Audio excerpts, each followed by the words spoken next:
components present in the CPU and we'll get to know how to assemble and disassemble the parts present in the CPU. Now we'll dive into the video. So this is a CPU which is from the HCL company and I have laid it on the table for demonstration purpose. So this is the side part of the CPU.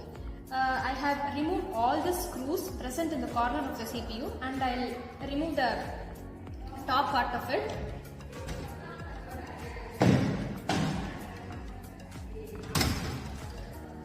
So this is the hard drive present in the CPU. So the range of the hard drive is 160 GB.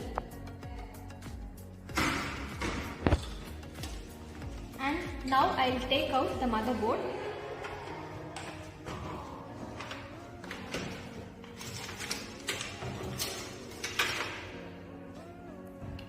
So the motherboard here is a dual core motherboard. It is an earlier version. Now we have adapted to i3 and i5 motherboards. So as you can see, this is a cooling fan which is located on the top, and beneath the cooling fan we are having the processor. So the purpose of the cooling fan is to minimize the heat produced during the operation of the system. And here we have 4 RAM slots. So this is a RAM card. The RAM card can be of 1 GB or 2 GB depending on the user's requirement. And here we have 2 slots, the black slot and red slot, which is used for connecting the external memory.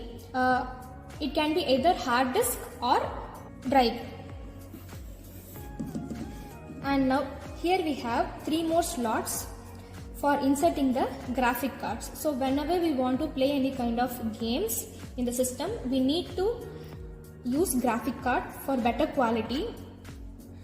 So those graphic cards can be attached over here. And here we have many ports. So this one is called as the VGA, which stands for Video Graphic Array Connector. It is connected to the monitor, and beside this we have a communication port and the green one and purple one. So these are used for connecting it to the external devices. And during earlier days we were using this purple and green one, but now we have adapted to the USB ports. The keyboards and mouse can also be connected to these USB ports. And the first cord is called as it is used for connecting the Ethernet cable, and these 3 are used for connecting the audio speaker for in and out. And coming over to the CPU, inside of the CPU we have 2 trays. This is used for hard disk and this is used for drive. In the earlier days we were using floppy disks and CDs, but nowadays we are storing everything in the drive itself.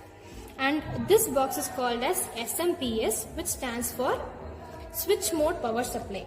So from the switch mode power supply there are various cables coming out which are directly connected to the motherboard. There are different types of cables. So this cable is given to the main motherboard, and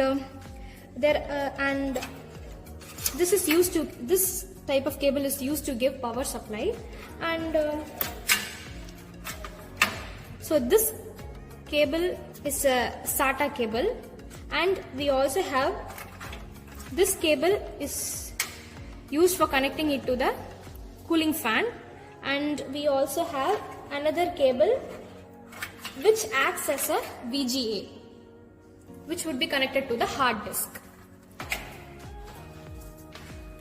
So that's all about our assembly and disassembling of the CPU parts. Thank you for watching.